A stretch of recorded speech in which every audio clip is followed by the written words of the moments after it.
Well, hello everybody, this is Tim Green with Rattle Magazine. Welcome to your critique of the week. It's Friday, October 10th. So glad you could join me. We're going to have a fun episode looking over poems, talking about what works and what doesn't, helping out as many people as we can in the process. It's one of the most fun things we can do on a Friday afternoon.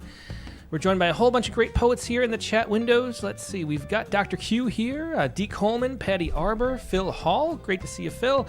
Lynn Schilling is here. Danette Bermia, Katie Scruggs Galloway, Sandra Fees, Shape of Soup. We got Cindy Guntherman, Jamie Thomas, and it's Jamie. I'm going to pull up your poem. Jamie sent a poem just yesterday. I thought we'd get right to one.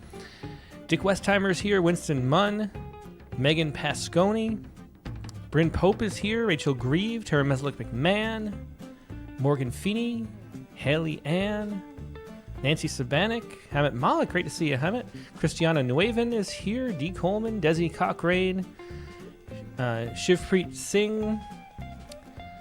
Yeah, Katie Dozier in the next room over. Mary Keating is here. Great to see you, Mary. Richard Lowerberg. Yeah, great group of people on here. Whole bunch of people watching live.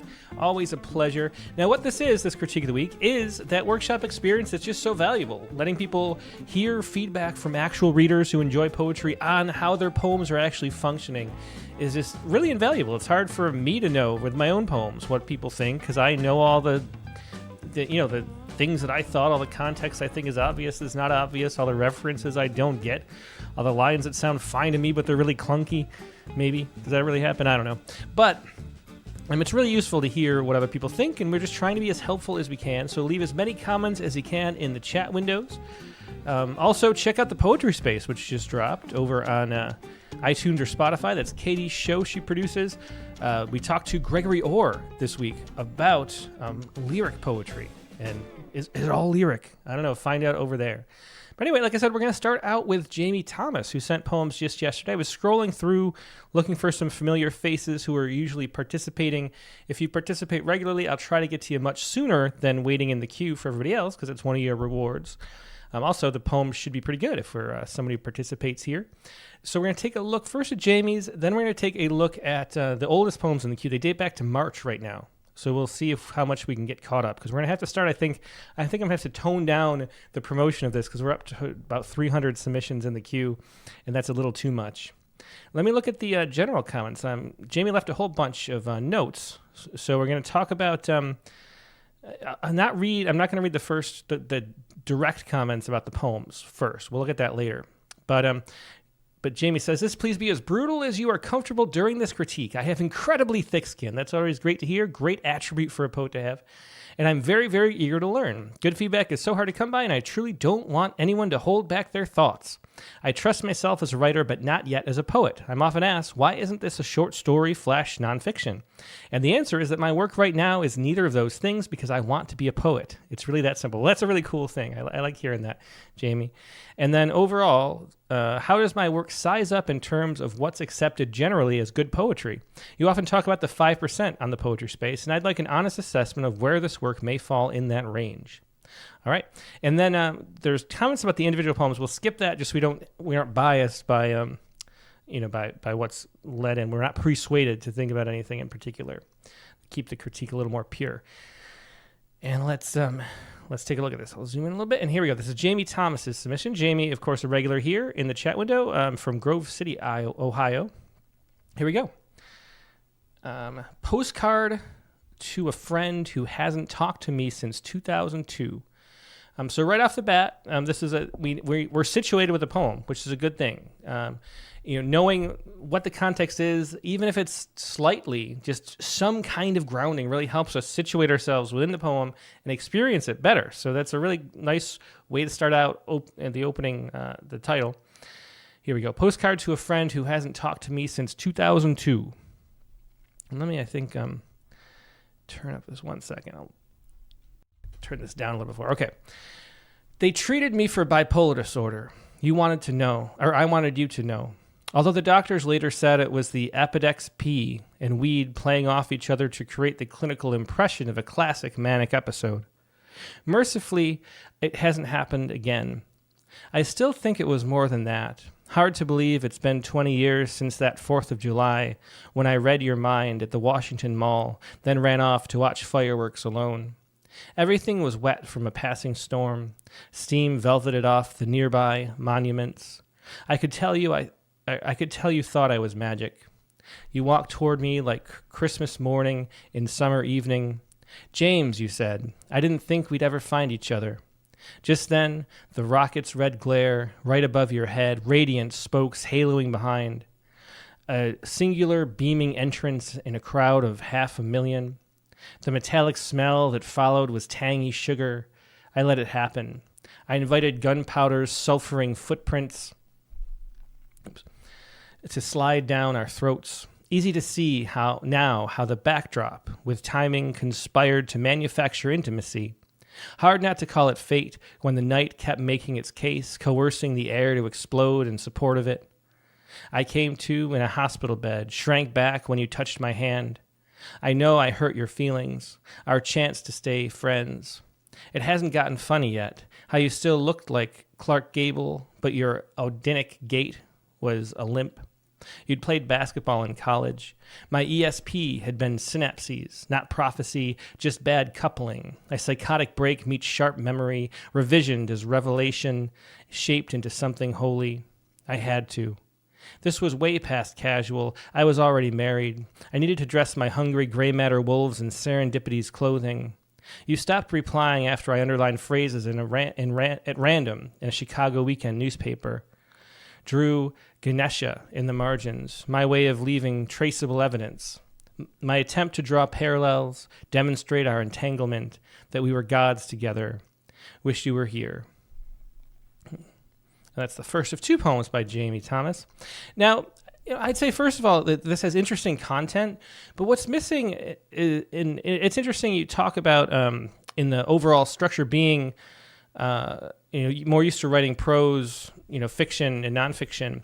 And in the difference between, to me, and I think generally it's the case, that the difference between poetry and prose is how much it's bodily and how much the voice is something you want to sort of sing and dance to.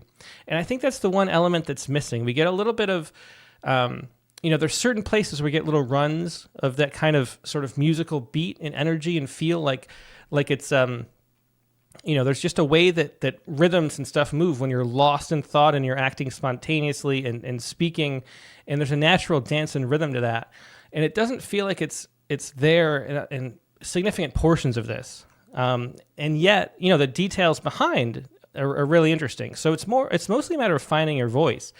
And my advice that you've probably heard me give before is to always imagine really, truly, and deeply. And it's sort of easier on a postcard poem like this, but imagine you're writing specifically to a single person. Like enter that space.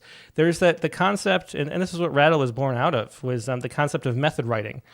Which method acting is the kind of acting where you pretend you're the character, and instead of trying to make yourself cry in command, you actually try to get sad enough about the situation, like you're living in there, in the scene, to cry spontaneously or to do whatever, react however you would naturally, because you become the character. And it's the same kind of thing in writing. Even if it's the character is you're still a character. And being in that place where you're actually speaking sort of spontaneously and authentically from your own, what Jack Grapes in those classes, those method writing classes, called deep voice. But when you're writing from that deeper place where you're not really thinking and it's coming out spontaneously, we feel that. There's like a hum and like a resonance to that. And the best way to get there is to actually think about who you're writing to while you're writing and say the things you would say to them. And I think that the reason why this is a postcard to a friend who hasn't talked to me since 2002, I don't feel, there's certain places where it feels like I'm talking to the friend, and there's certain places that feels like I'm writing. And we really need to focus on that voice and to get it to where the whole thing feels like it's actually being written to the friend, because that's where we enter that world too as readers, and we become the friend you're talking to, or become you talking to the friend, and all that kind of thing swirling around. And so, it's a general piece of advice that's hard to point and follow, but I think that's the thing that's doesn't quite connect in this poem. And that's my long speech on that. Let me see what other places people say. Doug Van Hooser says the poem started for me at Hard to Believe. Yeah. Megan Pasconi says, it's a small thing, but I love the wish you were here. Calls back to the old postcards. Yeah, I like that part too. Let's see. Yeah, Dick Westheimer says, I would call this epistolary, as in a letter, rather than a postcard. And I agree with that too. It's a little long for a postcard. There's a couple great, I really like, there's 2 books of postcard poems that I like. Postcards from the Interior by Wynn Cooper, who's the poet who's famous for writing that Sheryl Crow song, All I Want to Do Is Have Some Fun. He was on a Rattlecast a while ago. He has a Postcards from the Interior, which is nice postcards poems. And then there's a poet from New England too. I can't remember the title of it, so I guess they have to pass it. But it was there are a few books of good postcard poems, and they should be short. They should actually fit on a postcard. So that's sort of the concept too. And I agree, a letter is more like it. Morgan Phoenix says, feels a bit long to me. I don't know what I would cut, but my interest faltered around half or 2/3 in. And I think, to me, the reason why we falter on it is because the voice kind of falters. I think it's mostly voice that's going on here. Yeah.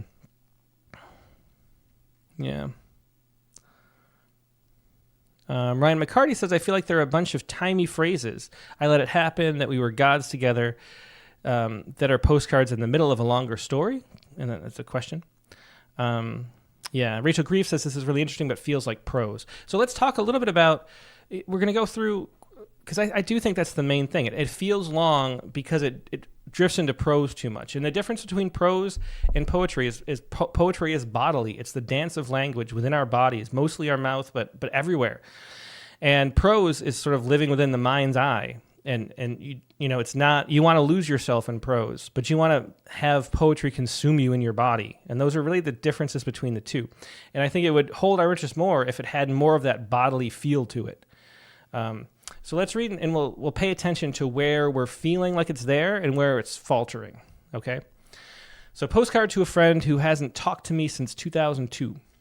They treated me for bipolar disorder. I wanted you to know.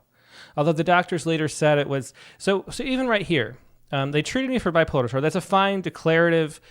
It continues in the context, context that the title is providing. But then I wanted you to know, there's an opportunity right here to say something to the person that you're writing to that's both intimate and reveals more about your relationship. You know, I wanted you to know you were always the one who blah, blah, blah. You know, like something in there that makes it feel both like you're speaking to the person and like we get a little bit more revealed to us that way. So there's like just a door that's missed right there, an opportunity to make the poem a little deeper that would help a lot.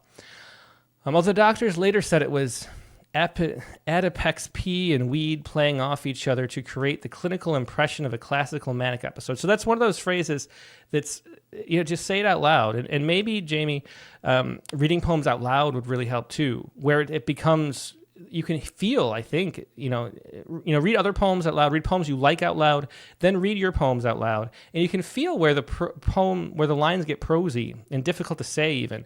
Although the doctors later said it was, like that's a long phrase. You know, the doctor said it was is good enough, you know. Having that, although later, all those extra sort of clutter is unnecessary. You want to keep the things that are natural parts of speech, but you don't want to extend the lines and have a lot of clutter that doesn't do any function. And that's one of the differences between poetry and prose too, is the condension of it. And so, you know, if it was the doctor said it was Adipex P and weed playing off each other to, you know, and that's a good... you know, that would be a good sentence. We could end there. But then to create a clinical impression is one of those, a lot of syllables not doing a lot of function, and it feels clunky to say. To create the clinical impression of a classic manic episode. Like, that's a lot. That's very clinical, you know, ironically or whatever. But, and that's the kind of thing that pulls us out of the poem and makes it feel like prose when like Rachel Grieve said that. Mercifully, it hasn't happened again. And then the mercifully too. And you know, if you're writing a letter to someone, and again, this is more a letter than a postcard, you'd want to call back memories too. And you know, so just mercifully, it hasn't happened again. That mercifully, you know, that's commenting on yourself. Like, what do you say that in a letter? You know, and again, it's a place where you could call back to some memory or something about the relationship instead. I think it's another missed opportunity and another sort of cluttery movement there. I still think it was more than that. Hard to believe it's been 20 years since that 4th of July when I read your mind at the Washington Mall. So there's the first anecdote kind of thing. And see how much that feels? You're writing from that deeper space when you're calling up the memory. And then the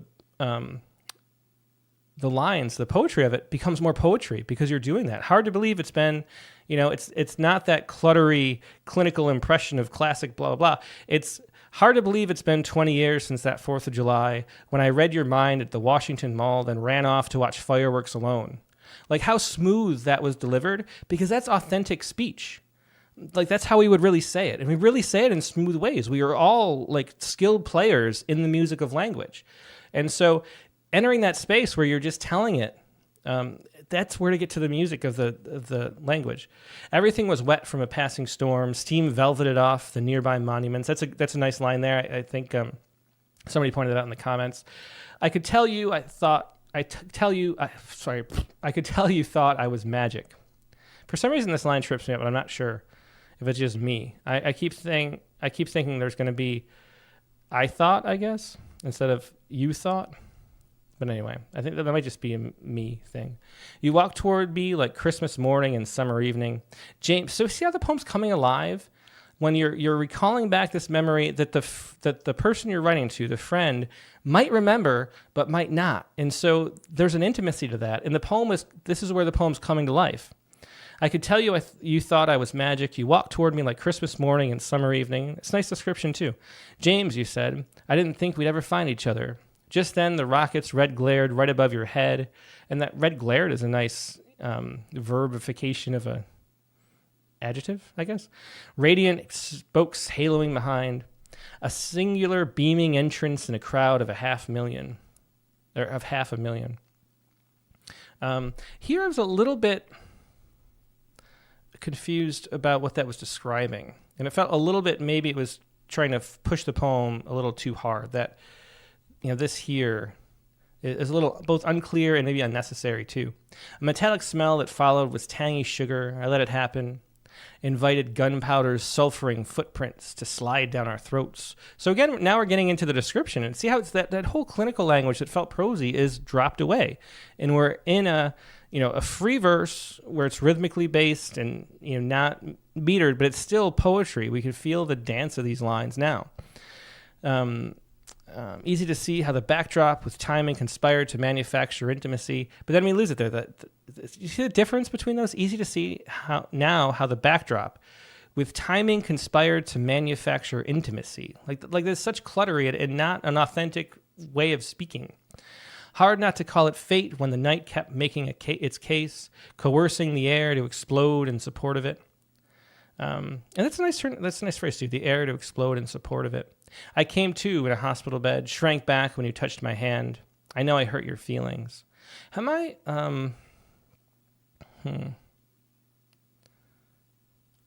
I feel like I missed part of the plot here. And the first time I read through two, and so maybe that needs to be described more because I'm not sure what happened.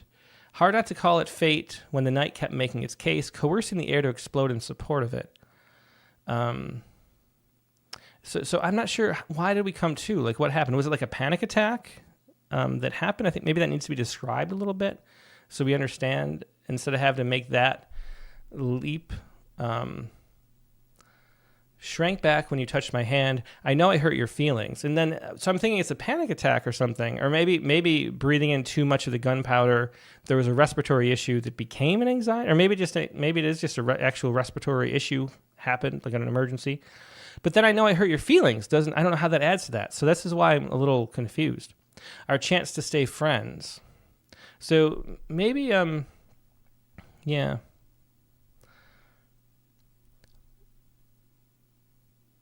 Nancy Sabatic says that the speaker drop acid.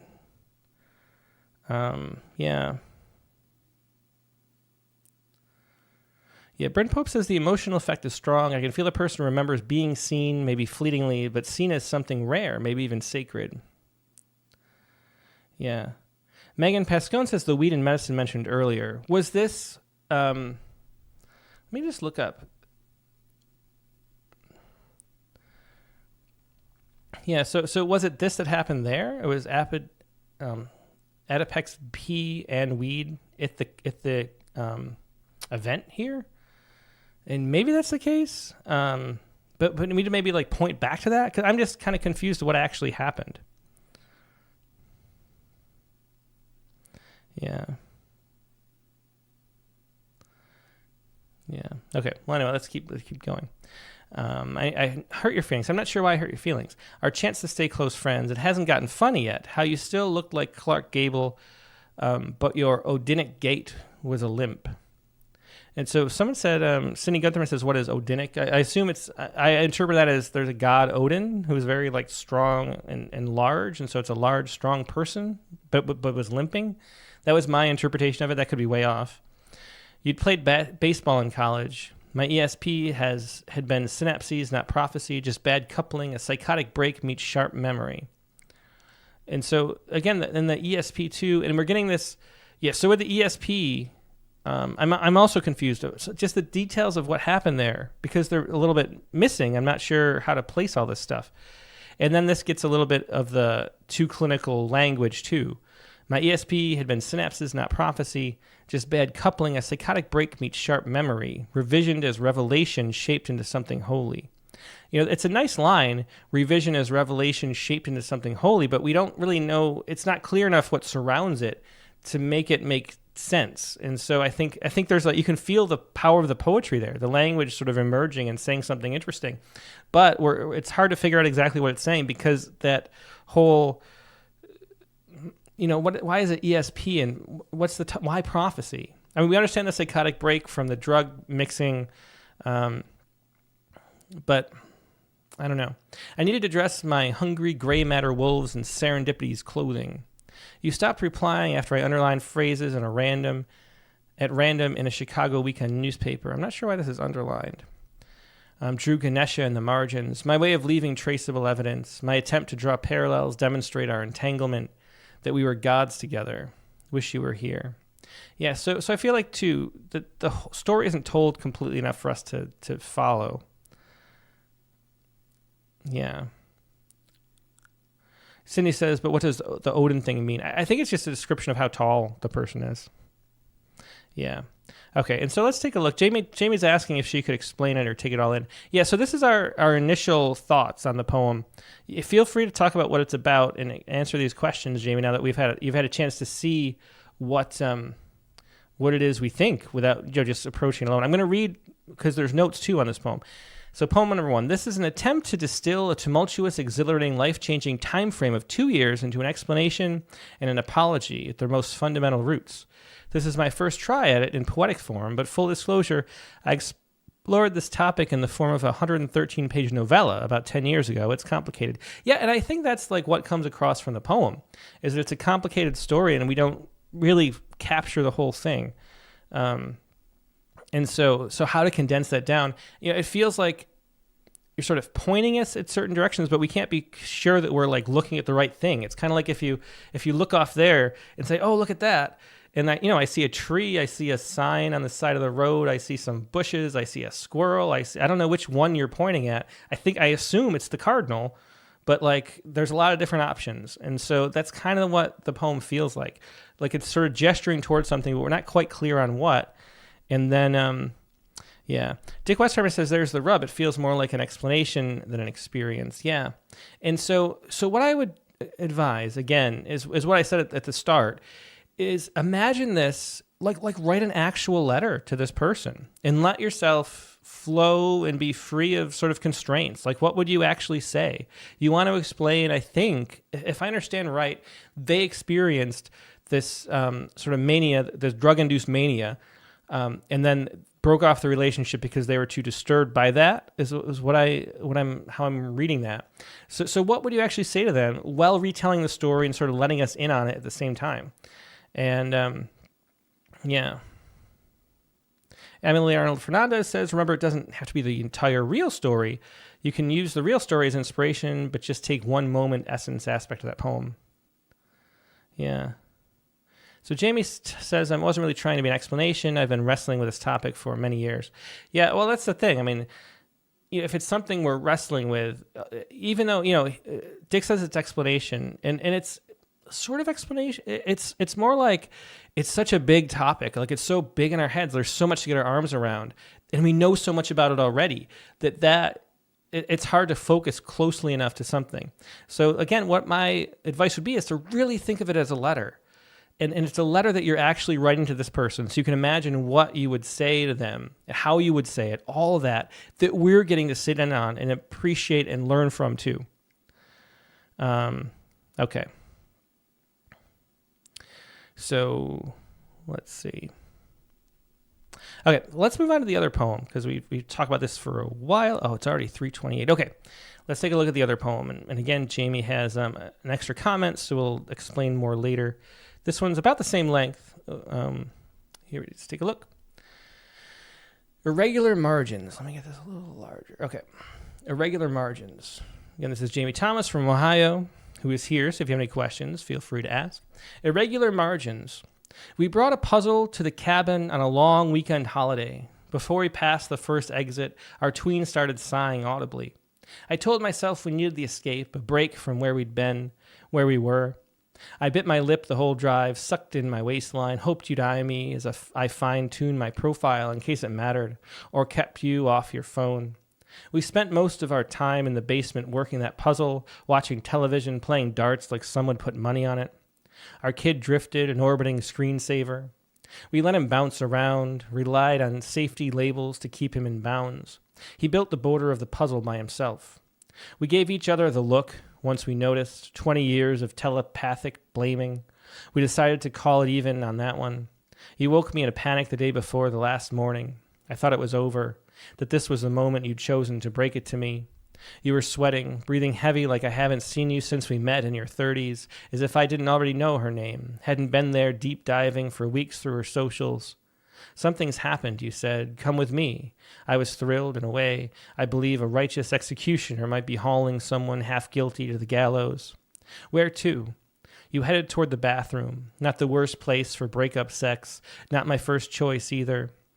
Then you stood there pointing downward. I swear I thought I was going to jail for a minute. If this was Planned Parenthood antibiotic situation, some shit was going to go down, but it wasn't. You kept pointing. Sorry. I lost my place. You kept pointing, big-eyed, at your belly. An irregular mole had grown larger and darker since I last saw it. But no, it wasn't. That wasn't it either. You were index fingering a flat piece of brown you'd squished before waking me. Pinched it off your midsection, freed it from the curly gray hairs wiped in the sink. Half a leg smeared on the porcelain was the tell. It's a tick, I said. Just stay covered and vigilant. You tear up, thanked me. I called you an idiot. Later, on our nature walk, you kept chewing the scenery, insisting the patches of green were ramps, despite the evidence, the season, the signs posted with their botanical names. By definition, it's unexpected. Things you miss, how much you can want to forget after a weekend like that. Like what turns up later on biopsy results, how much it costs to obtain phone logs, file for divorce, how much a school will persist in asking about unexplained absences. But what I remember most vividly is how you spat those husks the whole way back to the cabin, still calling it garlic, and the three of us laughing and laughing and laughing. So this has the things that we're missing in the other poem. So this poem can be a model for how to fix the other poem, I think, because this one, there's an actual sense. It's written to the you. We know who the you is pretty early on. We brought a puzzle to the cabin on a long weekend holiday before we passed the first exit. Our tween, so then as soon as we hit our tween, it's parents in a relationship. I told myself we needed the escape, a break, so you're situated there. And because you're in the address, so we're situated, we know who's talking, we know who the you is that you're talking to, and I think, you do too as you're writing the poem. And so then the language comes out really naturally because you're actually talking to this person. And the story is revealed really nicely. Yeah. Sidney Guntherman says the second is more conversational, and I like it better. Emily Arnold Fernandez says, love the rhythm of this poem. Yeah. And Jesse A says, I can understand the timeline of this first to last, so that's nice. Yeah, and so I really like, I like how much it's set up. I like a lot of the details. The only thing to me, I felt like toward the end, and it's interesting that there's this weird sort of, and I don't know if this is actually here or just what shows up on Submittable's preview panel, but there's this extra gap. Like there was like a line change or something. It's all tercets, long tercets. And then there's this 2 line and then there's this gap. And right around this area, it feels like the poem goes past its ending, really. And I think that's the only thing. Maybe let's see. Let's read it again. We'll talk about the poem a little bit in more detail, line by line. And actually, let me take a look at what the comments were too, because I think there's not much to say about this, but we can do a little bit more close editing, I think, quickly. So let's do that. So the poem number 2, Jamie says, another stab at distillation and inference via detail. I was so captured by the idea of hindsight and how sharply ironic it is that we focus on things that don't matter in the long run whilst continuously missing the big picture that's made up entirely by those small moments we miss. How successfully did I accomplish the sense of that? I think this is great. Like all that lurking in the background of these smaller details and how there's this thing, really good storytelling too, in that we don't know, the trip to the bathroom, all these possibilities going through your head. Eventually divorce happens, we know, but at that point we don't, and it was the thing nobody was looking at. I think that's really well described. So I think that works. Okay, let me read the poem in a little closer, and we'll have some maybe more fine-tuned details. Okay, irregular margins. So the title, I think that refers to a cancer diagnosis. Am I right about that? Or moles with irregular margins? Is that the thing it's pointing to? I think.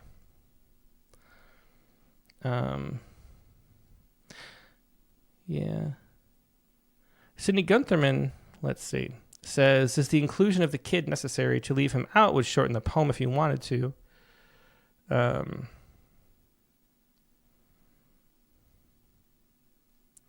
Yeah. Did Jamie say something? Let's see.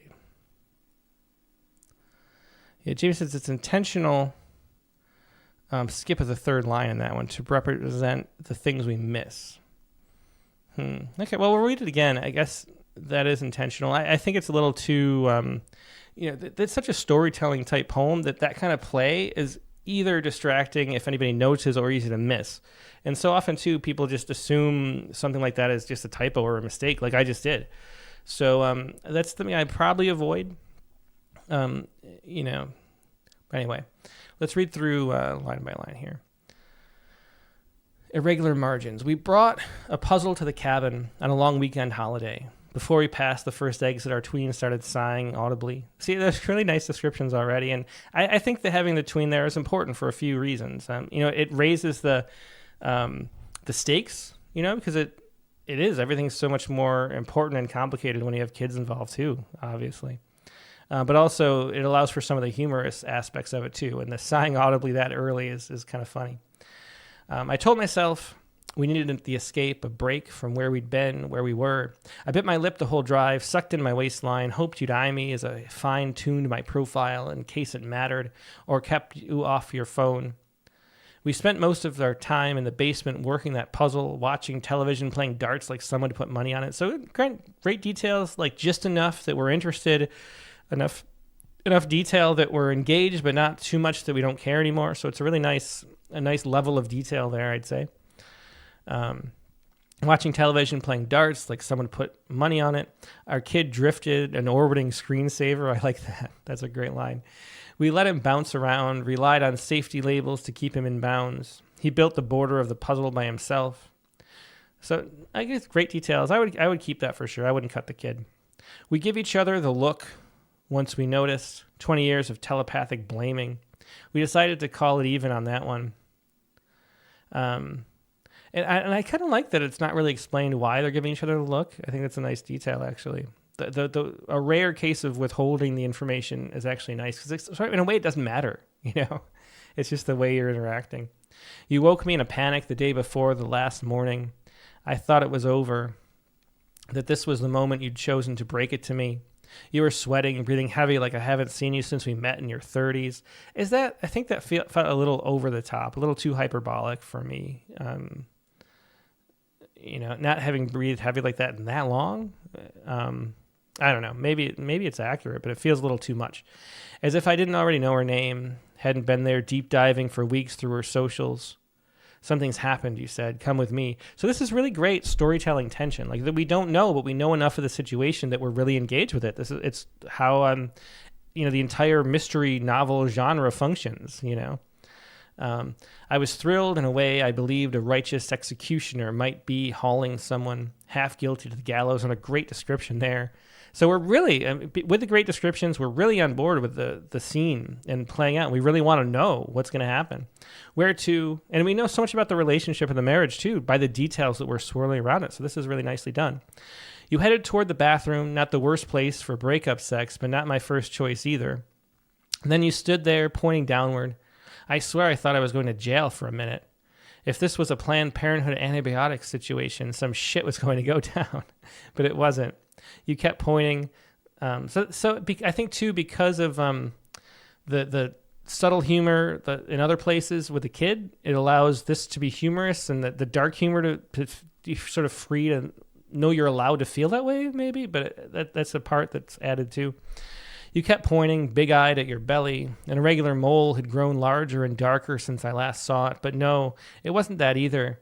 You were index-fingering a flat piece of brown you'd squished before waking me.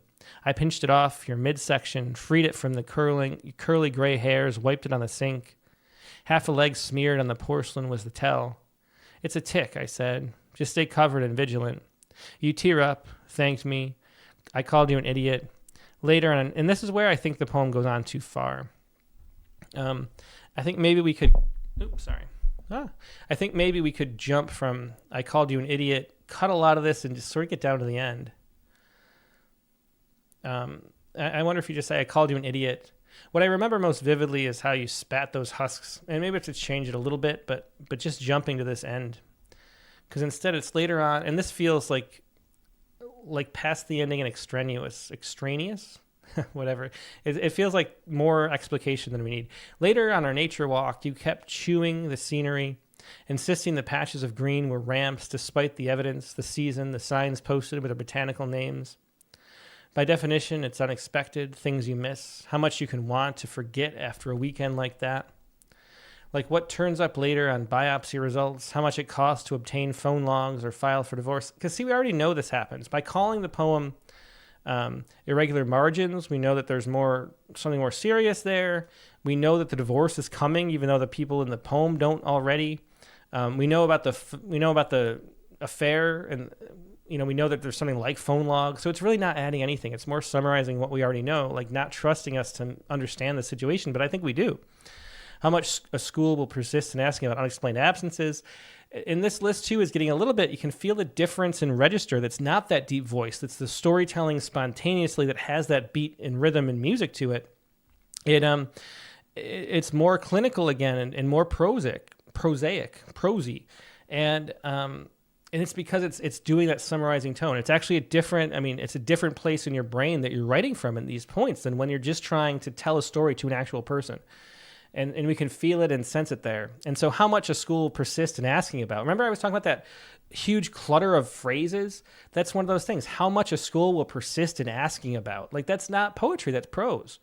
And if you start to recognize where you're doing that, that's the spot in your poems that you're not writing from that flow state, that creative space. And if... I know you follow the stuff we do, Jamie, but go back and watch the Flow State episode of the Poetry Space with Bob Hickok. And you can feel when you're in the flow state, when you're just absorbed in the writing, and when it's a different headspace. And it's when the senses get cluttery and stuff like that. So if you can look back at your poems, you can see where that's happening. And that's the stuff to cut out, because that's not the thing that's really connecting and resonating with readers either. Anyway, so I would cut a big section of this. Yeah, I do like a little bit of that, but... I would cut it. But what I remember most vividly is how you spat those husks the whole way back to the cabin and still calling it garlic, and the three of us laughing and laughing and laughing. And because we know what's going to happen, but they don't, it tells the whole story that you're trying to tell by showing, not telling, if you cut that section. So I think, to me, that's the cut. And it's interesting too, I guess, but when you shift gears into a different headspace, that's not that spontaneous creative headspace, that's where you start to play and you skip this one line intentionally. And it was you were out of the poem. And so we feel out of the poem too. So I don't know. That's what I would advise here. And I've been talking a lot without looking at the comments. Yeah. Anyway, let's see.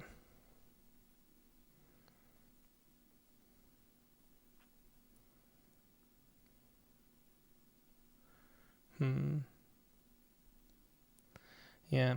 Oh, Deborah Offenhart says the title is revealed in many ways: puzzle, relationships, communication, parenting, puzzles, moles, cancer. Yeah, there's a lot. I mean, great examples. The puzzle is a really nice symbolic thing to be talking about, in many ways, not just the irregular shapes, which we were talking about in the title, irregular margins or those puzzle pieces, being like irregular margins in cancer, but also putting together the pieces of this marriage and what's going on and how building finding an affair and, getting divorced is all in the same vein as like putting a puzzle together. It's interesting. So I think it's just that. Listen for that spot where you're not going deep and cut those parts. Let's see. Yeah.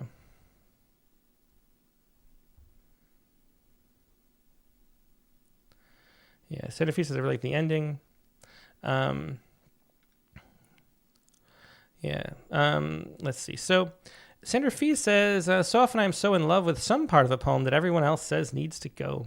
Yeah, well, poems aren't parts. It's a whole, you're building a whole experience up. And even if there's a good line, and there is a line in there, which line is it that I like? Let's see. By definition, it's unexpected, things you miss, how much you can want to forget after a weekend like that. That part, there's a matter of factness to this line that I do like. And sometimes this isn't the case, but sometimes that can become either a different poem or it can become the title of this poem, and you cut that. But you're building this whole space. It's an act of storytelling through the music of speech, and you're building this space we can all enter and experience direct transfer of emotion and knowledge, and the things that take you out of that magic spell are things that have to go, even if you like some of the lines. Anyway, that's we talked a lot, but these are really interesting poems. Thanks for sharing these, Jamie. I'm glad we started with them. And really good work. And I think you can see the two ways to go that'll really help out. So I hope so. Hope this was helpful. Now let's take a look at as many as we can in like 20 minutes. The rest of the poems in this queue. So I've got the oldest one is from March 17th, and we'll go as fast as we can. As fast as is worth doing. So this is Salape Adeyemi from Ogun State. Is that Nigeria? Yeah. So there's a wonderful poetry community in Nigeria. It's a vibrant place. Really interesting talking about that. We'll mention later that Chiwanite Olen, I can't remember his last name, but is a guest this week on the Rattlecast. We'll talk about that coming up on Monday, early time, 2 p.m. Eastern. So check that out. But this is another Nigerian poet. You've noticed that there's a lot of submissions coming in from Nigeria, which is great. I could write you into forever. So very vague and generalized first line. I could write a poem about you, fill its lines with the rhythm of your laughter, stretch it wide enough to hold all the years of memories we once shared and the quiet moments that slipped between us like whispers in the wind. I could trace your name in the firmament, hold the echo of your voice in my pen, and make you a constellation, a burning light where shadows dared to settle. I draw you as you are and as I remember. Sorry. With every verse, I lift you higher, turn your smallest steps into the dance of a goddess, carve a throne for you in the heart of my words, a place where time cannot reach you, where loss is only a faint memory. In my poem, you'd be endless, wrapped in the warmth of a love that never fades, a living echo of all that was and all that still lingers. I could write you into forever if only my words could keep you here. So if only my words could keep you here. I was waiting, and I almost bailed out of the poem earlier, but I was waiting for there's this if-then setup, which is nice. I could write a poem about you, And so we wonder as we're going through, I could do this, there's a but coming. And that's actually, a volta. That's a key thing. An if then is sort of a de facto has movement, which is nice. So I was really curious what the if then would end up being. And I kind of like it. I could write you into forever if only my words could keep you here. So I think it's it's not a bad structure for a poem. The issue with it is that there's not enough detail for us to be connected or engaged. We don't know who the people are. I'd love to see some story. Like, notice how much, the last poem of Jamie Thomas's poem about the divorce and the cabin in the woods, the puzzle, we got all that detail. And that detail is the kind of thing that we connect to because we can imagine it. We start to build those scenes. We enter that magical space. And instead we have really generic writing that doesn't allow us to conjure any space that we can enter. That's the problem. So instead of being abstract in general, like Whispers in the Wind, point to a time where you were in the wind and what was happening and what the hair looked like and what you did, like build that so we can start to feel a connection to it. Because otherwise we just don't actually care about the poem. And that's the problem here. We need more details. And of course, read more contemporary poetry because contemporary poetry is full of details because it's one of the things we learned, over the last few hundred years is that human beings are very image-based in their brains and we love images and we need to see what's going on in the poems. Okay, we'll move on to another poet. But thank you for sharing that. That was Solape Adeyemi. And next up, we'll go to Richard Merrillman from Wisconsin. He's got 2 slenderish poems. Any general questions? I'm grateful for your doing this and eager to hear what you have to say. Will you inform me? Yeah, we'll inform you. What I do is I email everybody like later in the week once the chat window comments are back. I used to email people ahead of time, but too few people showed up, to be honest, live to make it worth my 5 minutes. So I'll tell everybody after. Running Late. And again, this is Richard Merrillman, Running Late, 1996. So we're situated in time there in the title, Running Late. I advocate restraint, my steady state. I hate these country roads, they're hell to drive. You've what it takes for me to deviate at least a little. Dinner served at 8. We've lost our way. I'm going 45. I advocate restraint, my steady state, to keep us safe. Your father cannot wait. You say he's off his meds. His brain's a hive. You've what it takes for me to deviate, but quiet, please. I have to concentrate. It starts to rain. You stop to stay alive. I advocate restraint. My steady state prolongs your pain. I must accelerate and pray. Your father nods as we arrive. You've what it takes for me to deviate, suspend my common sense. You've cheated fate this time. But how much risk can we survive? I advocate restraint, my steady state. You're all it takes for me to deviate. So, as you know, I like formal poetry. This is a villanelle, and it's a well-done villanelle in that we have... it follows the structure, the meter's right. It varies with some enjambment, the way that the lines are perceived syntactically, so that's nice too. It's nice to read out loud. But I'm still, the problem for me with this is I'm having difficulty connecting with it, so I don't think enough of the story is revealed within the poem for me to understand. I advocate restraint, my steady state, and I think part of the problem is that my steady state as a phrase doesn't contain enough content. Like it's a reference to, I guess, talking about my own disposition. I advocate restraint, my steady state. I hate these country roads. They're hell to drive. And so we know we're running late, driving on country roads, but that's about all we end up knowing. You've what it takes for me to deviate at least a little. Dinner served at 8. We've lost our way. So he's rushing home to dinner. He's usually too steady and careful to drive fast, but he's driving fast. And then we lost our way. I'm going 45. I advocate restraint, my steady state, to keep us safe. Your father cannot wait, you say. He's off his meds. His brain's a hive. So that's nice too. You've what it takes for me to deviate. But quiet, please. I have to concentrate. It starts to rain. You sob. To stay alive, I advocate restraint. And to me, it's just it's just that you're what it takes for me to deviate, and my steady state to be repeated don't have enough like value. They're not heavy enough sort of objects within the poem. So it feels repetitive instead of advancing a story. It feels like we're sort of stuck in this little bit of the story. My steady state prolongs your pain. I must accelerate and pray. Your father nods as we arrive. You've what it takes for me to deviate. Suspend my common sense. We've cheated fate this time. But how much risk can we survive? I advocate restraint, my steady state. You're all it takes for me to deviate. Yeah. And so I wonder, with this one, I just don't think this last couplet and the repeated words are doing enough work to propel the poem forward. And so, while all the other elements are really nice, and we do get a sense of the story, it's asking too much of these lines that are doing too little. And so I would really play with that. Find other rhymes instead of state and deviate. Everything else, the fate, accelerate, and then the inner rhymes with alive and hive. Those are nice, but the other ones are too weak to hold the poem, I think.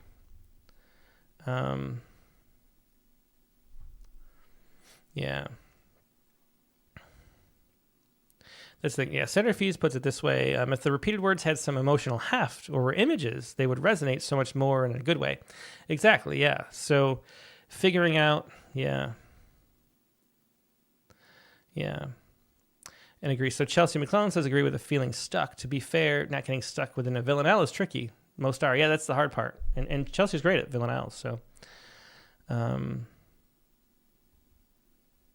Yeah. So anyway, so that's it. I think just the refrains are not good enough. I think, yeah. And that's the only problem. Let me see, was there? No, there wasn't general. Let me look at the other poem then. Chances are, on the prompt lines, I always say, like, you can't really tell if the poem is onto a second page because of the line breaks in the preview being wrong. Here's an example of that too. It puts the title up here. I'm sure in the actual document it's not. I don't know why it does that sometimes. Chances are, it's been waiting for over a week, this unstamped letter propped atop the mailboxes lining our apartment lobby. Addressed in cursive to Anthony, the envelope leans on a ledge beneath the window. It's defied the rush hour crunch of residents, the wind gusts that whistle into the entryway, the delivery men who bump into walls, potted plants, doors as they race to rid themselves of packages. Anthony's privacy, we neighbors respect by leaving the letter undisturbed. Would Anthony flinch, wince, tingle as he reads and rereads the sender's profession of love? Would he grieve a friendship severed or curse an invitation to his enemy's wedding? Would he skim an all-purpose thank you note? Would he bristle at a cousin's profane attack on his politics or exult at his father's paying a portion of his law school tuition? Perhaps Anthony has decamped for places uncertain and will never receive the letter, never rescue the message from the trash, never lament the pain his silence causes, nor discover the name or intent of the sender. Never consider, apologize, smile, never imagine the lost letter weakening a link in the human chain. Yeah.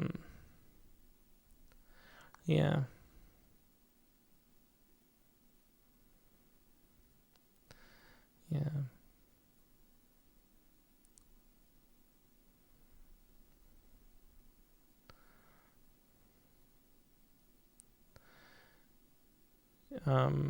Sorry, I'm just reading some of the comments. Yeah, Shavy Soup says I like it. Yeah, I mean, much more story here.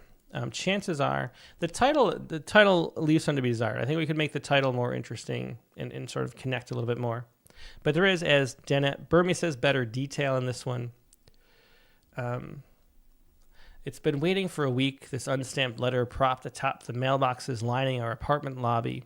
So it's a really interesting thing to write a poem about. Just one of those little things you notice that wouldn't have a poem in it.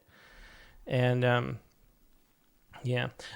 was a good comment. I think I'm going to go back to it. This Chelsea McClellan says, and this is really good advice. Remember in a repeating form, Remember the repeating form to go away and come back from that refrain. Each time, go away to a completely different place, which can mean different things before you come back to it. So with the last poem, that's the thing. But anyway, I like the opening here.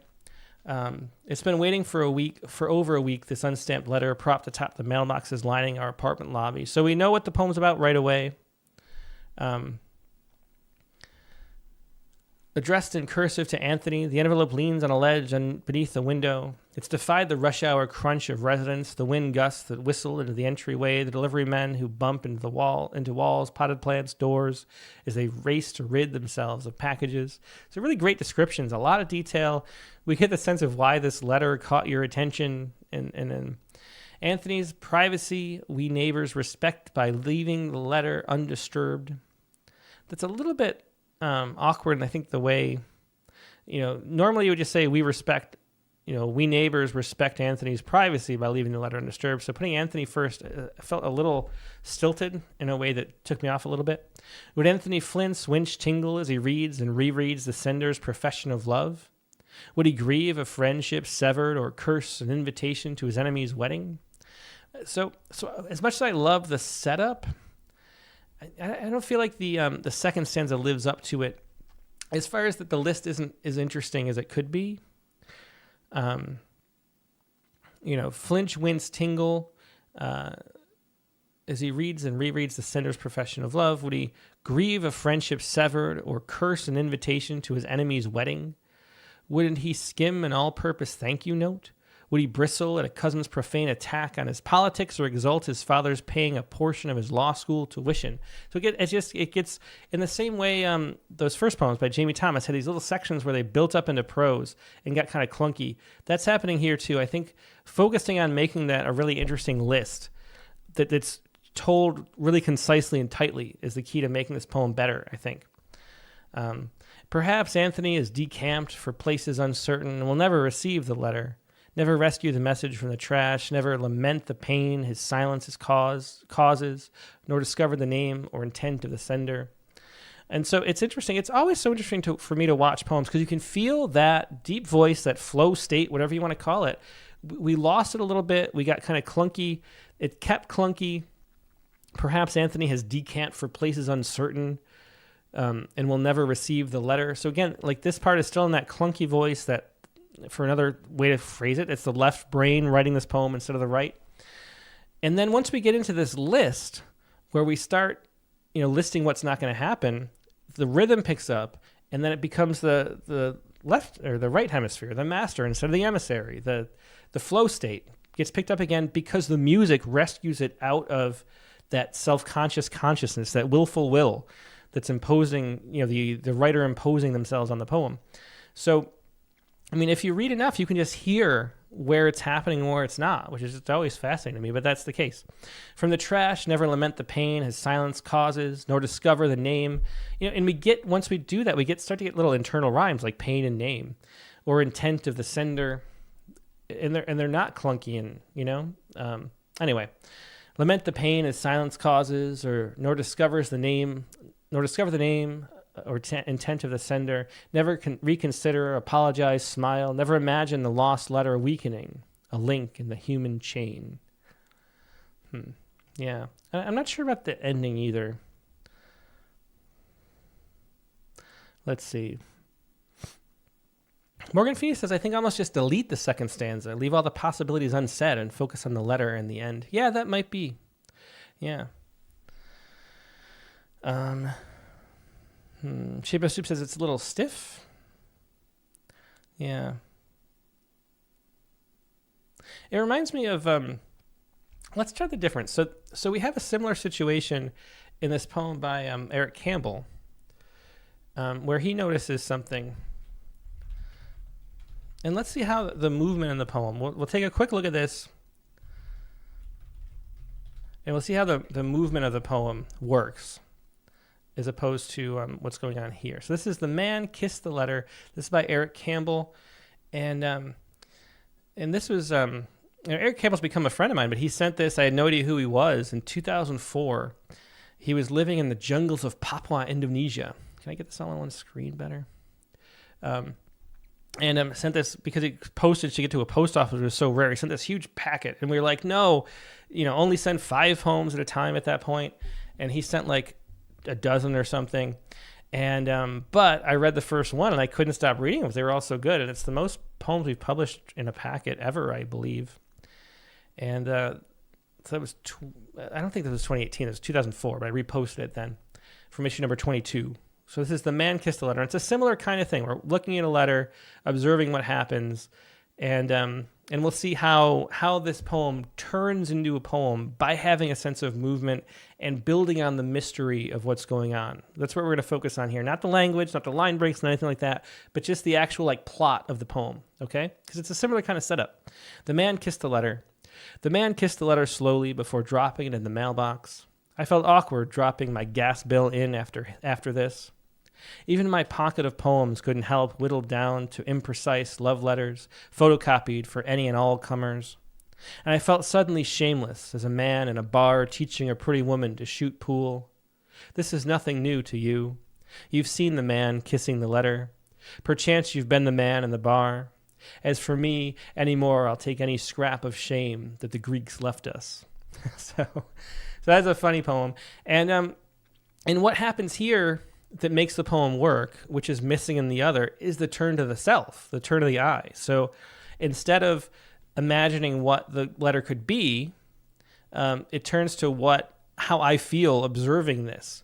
And that gives the poem a sense of movement. So this setup, and there's some interesting and funny lines going on there, but it has a purpose in that turn toward the self and how it makes me feel about myself and the ridiculousness of me watching this happen. And that's what's kind of missing from the other poem here. Oops, let me hang on. I kind of messed it all up. There it is. Yeah. So think about when you have a nice setup like this, and the first line, the first stanza is a great setup. But when you have a great setup, think of where else you can go. What's surprising you can do with it? Where can you turn? That's not what you would expect. We don't expect that other poem. It's very brief, the Eric Campbell poem. We don't expect him to talk about his own shame at watching this happen, but that's what happens, okay? If that makes sense. So, yeah. So it's just wonderful setup, but move somewhere different, somewhere surprising, and I think the poem will take off when you do that. All right. Hope that one made sense. Let me see one last peek at the comments, and then we'll call it a wrap.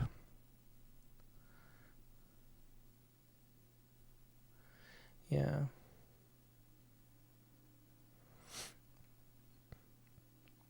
Bryn Pope says it needs to talk about the items that still arrive in the mail, like junk mail, etc. Jesse A says, I feel like it doesn't go into an interesting enough place. So that's the issue here. Rachel Grief says, but what happened to the letter? It seems like that could be symbolic somehow. Yeah, eventually what happens. Yeah, I mean, that's a place to go. But going somewhere instead of imagining what doesn't happen, which is maybe good enough for the second stanza, but then you need a third where something does, where there's some sense of movement. All right. Well, that's going to wrap up the critique of the week for this week. Thanks, everybody, for sharing your poems. Once again, that last set was by Richard Merrillman from Wisconsin. Some good stuff there, some good details. I really like the Villanelle's use of language. Just it needs to tweak that refrain, but otherwise, it's great. So really good stuff overall. I should say, too, if you're still watching and enjoyed this, make sure you click the like button. There's 3 times as many people watching still as have clicked like yet. That always helps more people share poems or see poems or helps. You'll get to read more poems as a poetry lover. The more people pay attention to Critique of the Week and join and participate and make their poems better. So we all get to benefit from that too. So help by clicking the like button, share, tell your friends to participate too, because why not? Life's short. You might as well spend every Friday afternoon talking about poetry. Now, we're going to wrap it up and wait, how do I do? I do the sound for it. Turn the music up a little bit in the background. And then this week's guest coming up on the Rattlecast. We already mentioned the Poetry Space, which is out, but check that out. Good evening if you're mowing your lawn or something. Maybe not because you need loud headphones. But if you're doing something, going for a walk this weekend, listen to the Poetry Space, that first part of a 2-parter with Gregory Orr talking about the lyric and what lyric poetry is versus whatever's opposed to lyric on the other side of that spectrum. Check that out on the Poetry Space anywhere you get your podcasts. This week's guest coming up on the Rattlecast is going to be this way, right here. Chiwonite Onyekwalu. And as mentioned, Chiwonite is a Nigerian poet and pharmacologist. So it's really going to be really interesting talking about both those two things, about what poetry is like in Nigeria. It's a place where there are a lot of great cafe readings, lots of books, chat books, a lot of social media activity. We had a tribute to African poets, 5 years ago or so. And it was because we noticed so much vibrance in the poetry community going on in Nigeria in particular.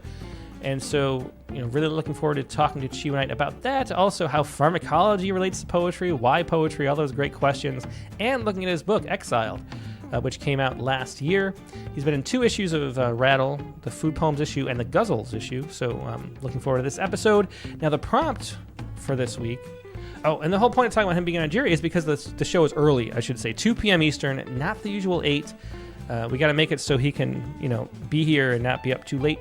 So it's 2 p.m. Eastern. The prompt for this week is to write a poem. Hang on, I'm getting there. Write a poem. Where did it go? Write a poem about a time you were haunted and how you overcame the experience. So that's the prompt for this week. Once again, the guest is Chiwonite Onyekwalu. That's Monday, October 13th, not the regular time, an unusual time, 2 p.m. Eastern, 11 a.m. Pacific. Hope to see you there. Hope you have a great weekend in the meantime, and we'll talk to you later. Goodbye.